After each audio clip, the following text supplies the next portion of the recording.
کوئی اس کو آنے والی وینز میں کوئی رکاوٹ آئی تو وہ بیچاری ڈسٹرب ہوئی ہے جی۔ تو اللہ سے دعا کریں، دم کریں اور ساتھ اس کا علاج کریں، کو پانی کے چھینٹے ماریں، کو ڈرافٹ ڈالیں، ٹھیک ہو جائے گی انشاءاللہ۔ ٹھیک ہے ٹھیک ہے۔ اچھا ڈاکٹر صاحب ریٹن کویسچنس میں سے ایک کویسچن ہے تو آگے، لیکن مجھے لگا کہ یہ پوچھنا چاہیے جی فوری پہلے پوچھ لینا چاہیے۔ لکھا گیا کئی مائیں اپنے ساتھ نہلانے کے لیے بچوں کو بھی واش روم میں لے جاتی ہیں، کیا ایسا کرنا درست ہے اور کتنی عمر تک ایسا کیا جا سکتا ہے؟ ہاں، ماؤں کو بھی شرم و حیا کی تعلیمات اسی طرح ہیں جس طرح کے والدین کو ہیں۔ جی اللہ کے نبی صلی اللہ علیہ وسلم کے صحابی آئے، کہنے لگے اللہ کے نبی جب ہم گھر میں ہوں تو کیا اپنے کپڑے وغیرہ اتار کے بیٹھ سکتے ہیں؟ جی گھر میں اکیلے ہیں جی تو ایزی فیل کر گرمیوں کا دینا ہے تو ذرا چادر شادر اتار دیں۔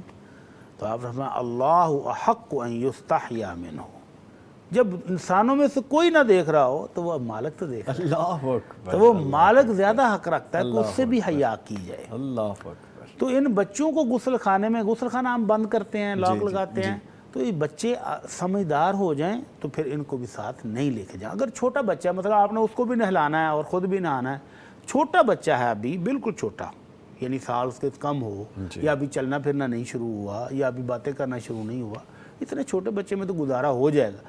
لیکن وہ بچے جو سمجھدار ہیں، رنگ برنگی باتیں کرتے ہیں اور آج کل کے موبائل کے دور میں رنگ برنگی ویڈیو دیکھتے ہیں، اس کی تو بالکل بھی اجازت نہیں ہونی چاہیے۔ ٹھیک ہے، تو بچوں کو نہلاتے وقت والدہ کپڑوں سمیت ہو، اس کو نہلا کے باہر بٹھائے اور پھر خود نہا لے۔ ٹھیک ہے۔ ایک کالر اور ہیں، ان کی جانب بڑھتے ہیں۔ السلام علیکم۔ عبدالعاد صاحب نارنگ منڈی سے، جی السلام علیکم۔ جی وعلیکم السلام۔ کیسے عبدالعاد صاحب؟ خیریت سے ہیں؟ فرمائیے کیا سوال ہے آپ کا؟ الحمدللہ، جی پوچھئے سوال۔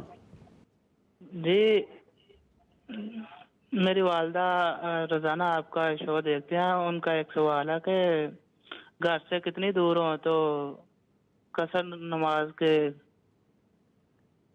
ویسے گھر سے کتنی دور ہوں اور قصر نماز ضروری ہے، اور وہاں جا کر سنتے پوری ادا کرنی ہے یا ہاف؟ جی ٹھیک ہے، میں ابھی جواب لیتا ہوں اس کے بارے میں۔ بہت شکریہ کال کرنے کے لیے۔ سر ریپیٹ کوسچن۔ جی اپنے علاقے سے اگر آپ تقریباً 20 کلومیٹر دور چلے جائیں، اپنے علاقے کو چھوڑ کر اپنی حدود سے نکل کر 20 کلومیٹر تک جائیں تو پھر وہاں پر نماز قصر کریں گے۔ جب قصر کریں گے تو 4 رکعت والی نماز قصر ہوتی ہے، اس کو آپ 2 رکعت پڑھیں گے، تو پھر 7 سنتیں نوافل پڑھنے کی ضرورت نہیں ہے۔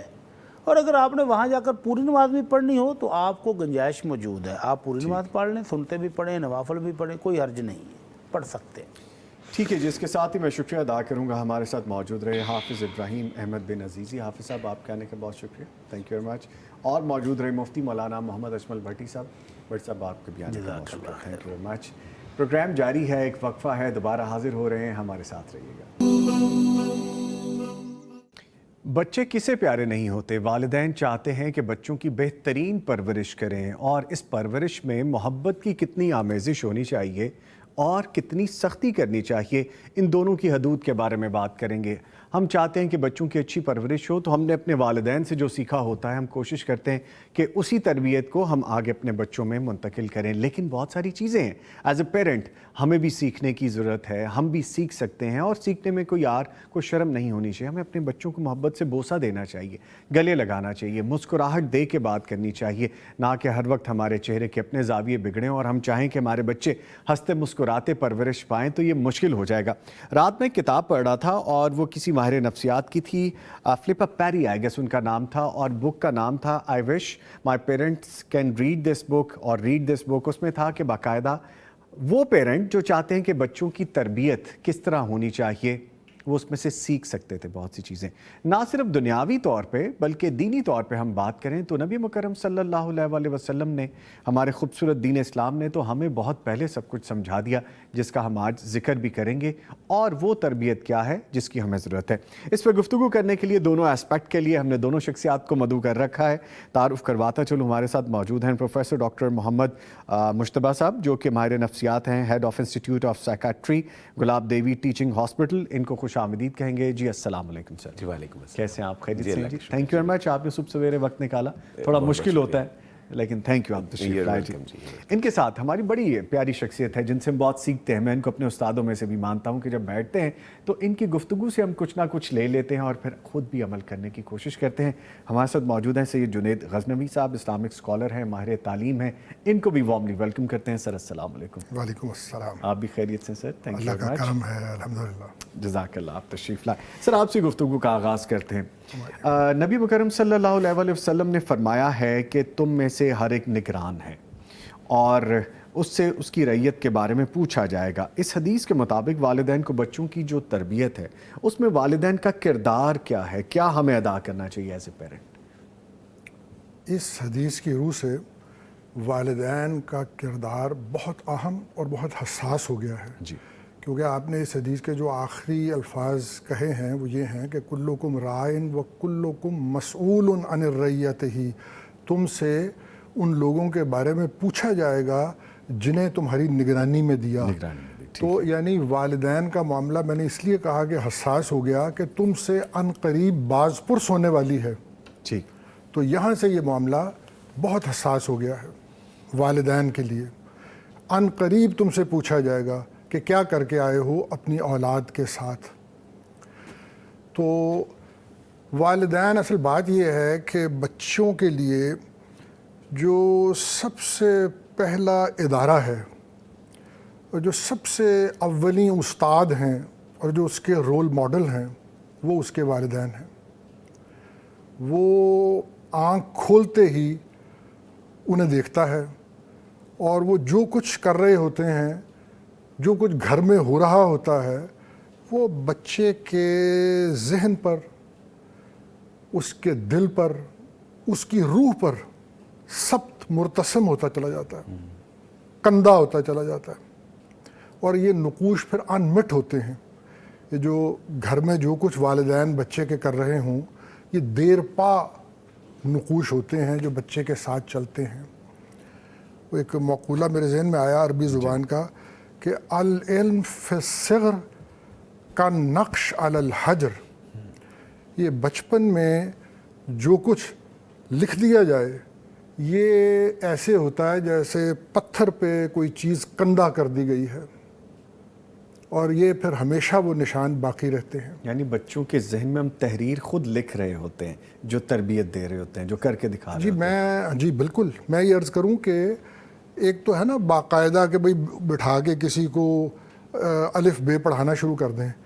ایک ہے کہ یہ جو بچے چھوٹی عمر میں, اس سے جو پہلی عمر ہے ابھی, جی, اس عمر میں بچے اس ماحول سے جو آپ نے اپنے گھر میں بنا رکھا ہے, جی, وہ ماحول ان کو سکھا رہا ہوتا ہے, اس سے سیکھ رہے ہوتے ہیں. بلکہ کہا یہ جاتا ہے کہ یہ جب بچہ ماں کے پیٹ میں ہوتا ہے تو ماں کا, یعنی اگر صالح عورت ہو اور اسے اس کے جسم کی پرورش رزق حلال پہ ہو رہی ہو تو اس کا اثر بچے پر اور اس کی روح پہ مرتب ہوتا ہے. جی. ماں کے دودھ سے اثر مرتب ہوتا ہے بچے کے اوپر جو اسے پلاتی ہے. تو یہ ماں باپ ہیں جو بناتے ہیں, اور ابھی وہ سٹیج نہ آئی ہو اس سے پہلے جس میں باقاعدہ اور شعوری طور پر بھی تعلیم ابھی شروع نہ ہوئی ہو, جی, اس وقت سے وہ بچہ کہ گھر میں سچ کتنا بولا جا رہا ہے, گھر میں مینرزم کتنا ہے, یہ سب بچہ سیکھ رہا ہے. اچھا سر, آپ کی جو بات ہے کہ گھر میں کس طرح کا ماحول ہے, کیا رویہ, میں ڈاکٹر صاحب کو, پروفیسر صاحب کو شامل کرنا چاہوں. ڈاکٹر صاحب یہ بتائیے گا, میں کتاب پڑھ رہا تھا, ویسے تو ہم انسانوں کو بھی پڑھتے رہتے ہیں, ہمارے ارد گرد جو لوگ ہوتے ہیں کہیں دیکھتے ہیں کہ بچوں پہ تشدد ہو رہا ہے, والد اتنا غصے والا ہے کہ فون, یا والدہ ہی بہت غصے والی ہے کہ بچوں کو کوئی بھی بات کرنی ہے تو ڈانٹ کے, اس کے علاوہ بات نہیں ہو رہی. تشدد کے علاوہ بات, تشدد دو طرح کے, ایک جو آپ مینٹلی ٹارچر دے رہے ہیں بچوں. میں کئی ایسی فیملیز کو جانتا ہوں, بچے کہتے ہیں کہ ہم چاہتے ہیں کہ ہمارے پیرنٹس گھر میں نہ آئیں یا ہمارے والد گھر میں نہ آئیں, کیونکہ والد یا والدہ میں سے کوئی بہت سخت ہے, تو وہ بچے کہتے ہیں کہ گھر کا ماحول خراب ہوتا ہے, بچے گھروں سے بھاگتے ہیں. بہت سے ہمارے پاس ایسے سروے موجود ہیں, ویڈیوز موجود ہیں. تشدد جو ہے وہ بچوں کو کس طرح سے متاثر کرتا ہے, وہ ذہنی ہو یا جسمانی ہو؟ تشدد کو بیسکلی ہم نے ڈیفائن کرنا ہے کہ وہ کس ایج پہ ہوا ہے. جب آپ کا دماغ بڑھوتری کی صورتحال میں ہوتا ہے تو جو ایفیکٹ اس وقت آتا ہے وہ ساری زندگی کے لیے آپ کے ساتھ رہتا ہے. اچھا. اگر مجھے ایک لائن ہوتی ہے مطلب ہم جسے کہتے ہیں لائن آف ٹالرنس, جس میں ایسا ہوتا ہے کہ جب آپ ایک بچے کو ایک حد تک ڈانٹتے ہیں یا اس کو سرزنش کسی چیز کرتے ہیں اور وہ اس سے باز نہیں آتا تو آپ اسے مارتے ہیں. جب اگر آپ نے اسے مارا تو اس کے لیے وہ لائن آٹومیٹکلی ٹالرنس کی اوپر چلی گئی. اب آپ کو وہی ڈیزائرڈ افیکٹ لینے کے لیے ہر دفعہ آپ کو اس لیول یا اس سے اوپر جانا پڑے گا, جس کی وجہ سے کیا ہو رہا ہے کہ وہ کانسٹنٹلی مار دیکھ رہا ہے یا وہ غصہ, جذباتی پن, گالیاں, جو کچھ بھی ہے وہ گھر میں وہ دیکھ رہا ہے. جب وہ ان چیزوں کے ساتھ گرو کرے گا جی تو انہی کے ساتھ اس کی آٹومیٹک ایسوسیشن ہو جائے گی, جس کی وجہ سے وہ عام چیزوں کے اوپر اتنا بادر نہیں کرے گا اور وہی چیزیں وہ رپیٹ کرے گا. کیونکہ انسان کے اندر یہ خاصیت ہوتی ہے کہ وہ جو چیزیں بچپن میں, جس طرح ہمارے بہت ہی سینئر پیرنٹس نے بتایا کہ جو آپ دیکھتے ہیں بچپن میں وہ آپ کے ساتھ رہتا ہے تھرو آؤٹ یور لائف. اور یہ بالکل ٹھیک ہے, اگلی جنریشن میں بھی پھر وہی جاتا ہے, کیونکہ آپ وہی ریپیٹ کر رہے ہوتے کیونکہ آپ نے دیکھا وہ ہے. جب آپ نے دیکھا وہ ہے تو آپ کے خیال میں طریقہ ریز کرنے کا ہے ہی وہ. جب آپ اسی طرح سے ریز کریں گے تو پھر وہی جنریشن کے ساتھ پرابلم آ جائیں گے جو ان کے ساتھ آتے ہیں. اچھا ڈاکٹر صاحب, یہ بات بڑی خوبصورت ہے, میں چاہوں گا اس کو مزید تھوڑا ہم واضح بھی کر دیں, کھول دیں. تشدد دو طرح کے ہیں, ایک جسمانی تشدد جو کہ والدین بھی کرتے ہیں, کہیں ٹیچر بھی کر دیتا ہے, استاد بھی, جہاں ضرورت پڑے, جہاں تھوڑی بہت سختی. لیکن تشدد اس سے کہیں زیادہ, کچھ مینٹلی تشدد ہے, مینٹلی ٹارچر ہے, ابیوز ہے باقاعدہ. میں چاہوں گا اس پہ بھی تھوڑی روشنی ڈال دیجئے, کیونکہ وہ بھی تربیت میں آ جاتا ہے کہ وہ تو پرسنالٹی ڈیمیج ہوگی بچے کی. لوگ یہ سمجھتے ہیں کہ ابیوز کا مطلب فزیکل یا سیکشول ابیوز ہے. جو سائیکالوجیکل ابیوز ہے دس از ایون ورس, کیونکہ وہ آپ کے ساتھ وہ چیزیں ایک ایسی فیلنگ کے ساتھ بچہ ڈیولپ ہو جاتا ہے جو کہ جس کی وجہ سے وہ آگے اپنی زندگی میں کوئی بھی ریلیشن شپس نہیں رکھ سکتا. مثلاً ہم گھر میں 4 لوگ ہیں اور کئی دفعہ ایسے ہوتا ہے کہ جو سب سے چھوٹا یا سب سے بڑا یا بیچ میں کوئی ایسا بچہ جو کسی کا آنکھ کا تارا بہت زیادہ ہوتا ہے اور باقی جو ہیں وہ ان کے ساتھ اس طرح سے سلوک نہیں ہوتا, اور کئیوں کے ساتھ ذرا برا سلوک ہوتا ہے, کئیوں کو نگلیکٹ کیا جاتا ہے, کئیوں کو خام خواہ ان کے اوپر تانا زنی کی جاتی ہے, چھوٹی چھوٹی بات پہ زیادہ کیا جاتا ہے. تو ان کے اندر ایک ریزنٹمنٹ پیدا ہو جاتی ہے, ایک نفرت سی پیدا ہو جاتی ہے, ایک جذباتی پن پیدا ہو جاتا ہے کہ یار میرے ساتھ تو ہمیشہ غلط ہی ہوا ہے, تو مجھے اپنا حق کس طرح سے لینا ہے کہ زبردستی کھینچ کے لینا ہے, مجھے اپنی چیزوں کو زبردستی کرنا ہے. وہ چیزیں وہ پھر ساری زندگی کنٹینیو کرتا ہے. سوری, میں اس بات پہ آپ کے پاس دوبارہ آؤں گا کیونکہ یہ وہ موقع بن گیا کہ میں سر کو شامل کر سکوں.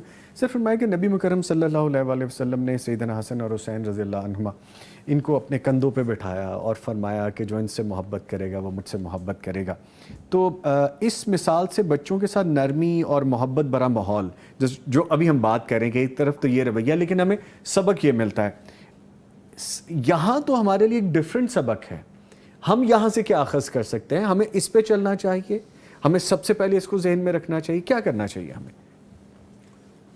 موضوع آپ کا یہ ہے کہ بچوں کی پرورش محبت سے اور اس میں آپ کے بڑوں کا اور بالخصوص والدین کا کردار کیا ہونا چاہیے.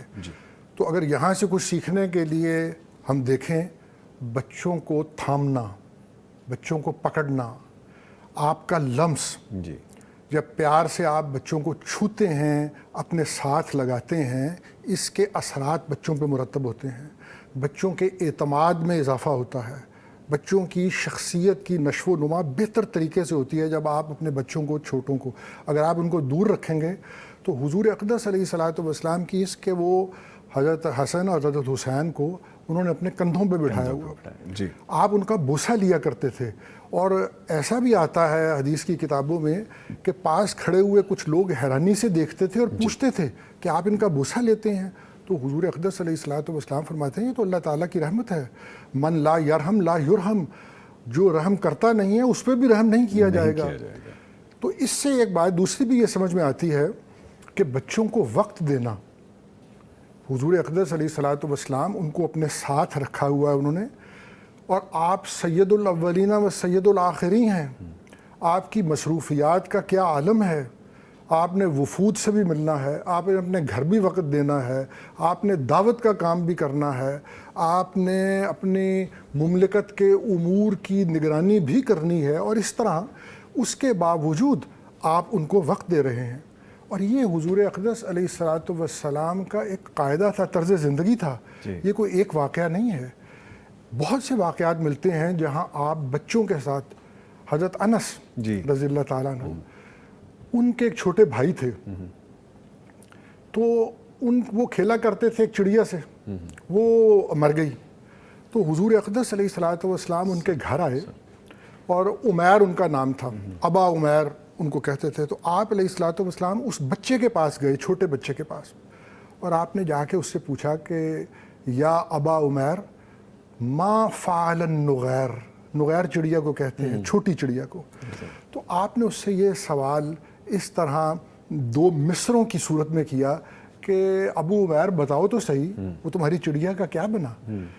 یعنی سمجھنے کی بات یہ ہے کہ جو بچوں کی سطح ہے اس زمانے میں, جو ان کی ذہنی سطح ہے, اس پہ جا کے بات کرنا اور بتانا, اور یہ اس کو کنوے کرنا میسج کہ میں بھی تمہارے معاملات میں دلچسپی رکھتا ہوں, مجھے بھی پتہ ہے کہ تم اس وقت کس کیفیت سے گزر رہے ہو, میں تمہاری دلجوئی کرنا چاہتا ہوں جو تم سے یہ باتیں کر رہا ہوں. یہ تربیت کے سارے مراحل ہیں. ہاں, اور حضرت انس کہتے ہیں کہ کانا یخالطنا رسول اللہ صلی اللہ علیہ وسلم, کہ یہ کوئی ایک دفعہ نہیں ہوتا تھا, آپ علیہ الصلوۃ والسلام ہم میں گھل مل کے رہتے تھے. اور پھر یہ بھی لفظ آتا ہے حدیث میں, کانا یمازحنا رسول اللہ صلی اللہ علیہ وسلم, آپ ہم سے مزاح بھی فرماتے تھے, آپ ہم میں گھل مل کے بھی رہتے تھے. تو مزاح کرنا, گھل مل کے رہنا, اور ان کو پکڑنا, ہاتھ لگانا بچوں کو, دلجوئی کرنا, شاباش دینا, اس سے ہی بچے کا حوصلہ بہت بڑھ جاتا ہے, کانفیڈنس لیول آتا ہے. کانفیڈنس لیول, آپ اس کو پکڑتے ہیں, پیٹ کرتے ہیں, شاباش دیتے ہیں.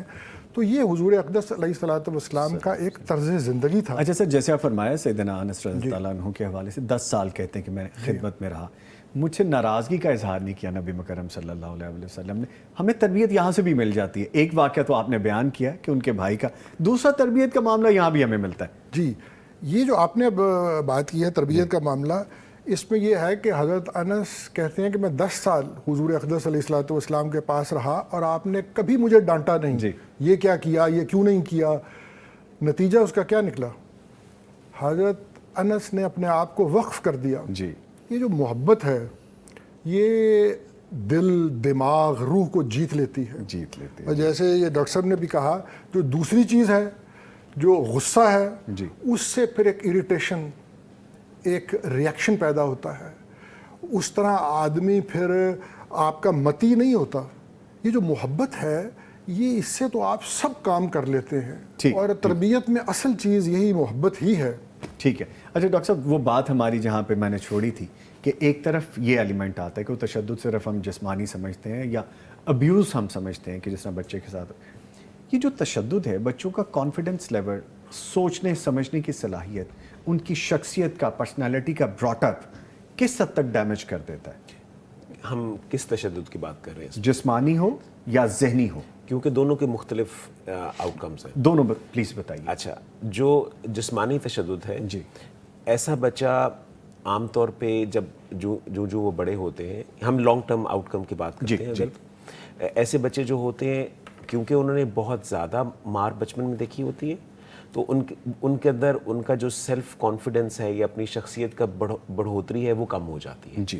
وہ دوسروں پہ ڈپینڈنٹ ہو جاتے ہیں, اور وہ کوئی بھی نیا کام کرتے ہوئے بہت ڈرتے ہیں. مثلا کوئی کام, کوئی پروجیکٹ شروع کرنا ہے, کوئی کچھ کرنا ہے, تو عام طور پہ ایسے لوگ بہت زیادہ ڈرتے ہیں کیونکہ they are less confident about what the outcomes are going to be, کیونکہ ان کو ڈر ہوتا ہے کہ میں ناکام نہ ہو جاؤں. کیونکہ وہ اگر میں اپنے والد کے ایکسپیکٹیشنز کے اوپر پورا نہیں اترتا اور وہ مجھے مارتے ہیں, تو مجھے ہر وقت, چاہے وہ نہیں بھی ہیں زندگی میں, مجھے وہ ایک ایکسپیکٹیشنز میرے ذہن میں ہے کہ میں نے سب سے اچھا پرفارم کرنا ہے. ڈاکٹر صاحب مجھے اجازت دیجیے گا, اس کا مطلب یہ ہے کہ جن بچوں کے ساتھ یہ کرتے ہیں وہ فیلئر پہلے ہی ذہن میں رکھ کے بیٹھ جاتے ہیں, وہ خوف ذہن میں رکھ کے بیٹھ جاتے ہیں. پلیز, جس کی وجہ سے وہ نئے کام کرتے ہوئے بہت ڈرتے ہیں, اور وہ کوشش کرتے ہیں کہ وہ کام کیا جائے جس میں بہت سیف ہو.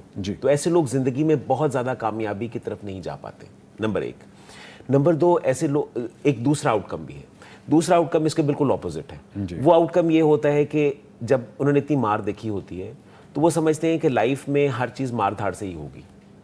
تو ایسے بچے جو ہیں جب جو ہی کالج لائف میں پہنچتے ہیں تو وہ لڑائی مار کٹائی ان چیزوں کی طرف زیادہ راغب, کیونکہ اس وقت انسان جوان ہوتا ہے, ہارمونز ہٹ کر رہے ہوتے ہیں, تو وہ زیادہ جذباتی, اگریسو اور ری ایکٹیو ہو جاتا ہے. اسے لگتا ہے یہی وے آؤٹ ہے, یہی وے آؤٹ ہے, اور وہ اسی طرح سے ہی اپنی لائف کو گزارنے کی کوشش کرتے ہیں. وہ ہر چیز کو چھیننا چاہتے ہیں, ہر چیز پہ زبردستی, ان کے جذبات بہت زیادہ ہیوی ہو جاتے ہیں, وہ بہت اسٹرانگلی ری ایکٹ کر رہے ہوتے ہیں ہر چیز کو. یہ وہ لوگ ہیں جو کہ جن کے اوپر جسمانی تشدد ہوتا ہے.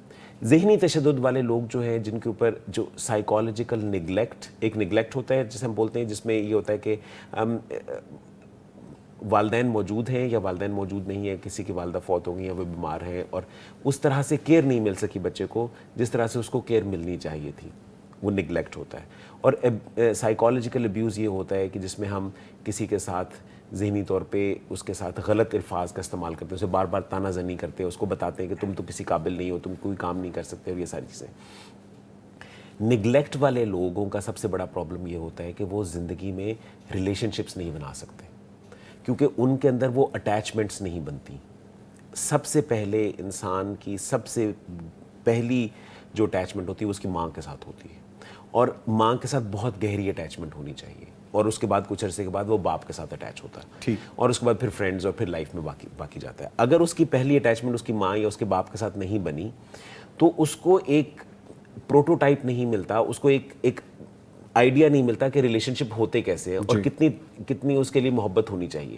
سو وہ محبت کی وہ ڈیفینیشن دیکھ ہی نہیں پاتا, جس کی وجہ سے جب وہ بڑا ہوتا ہے تو وہ اس طرح سے اپنے ریلیشن شپس کو چلا نہیں پاتا جس طرح سے ایک نارمل انسان کو چلا پانا چاہیے. ایسے لوگ عام طور پہ بہت زیادہ شکی مزاج ہوتے ہیں, اور ایسے لوگ اپنی بیویوں پہ خام خواہ ہر چیز کے اوپر شک بھی کرتے ہیں, اور اپنی چیزوں کے معاملے میں بہت زیادہ پوزیسو بھی ہوتے ہیں.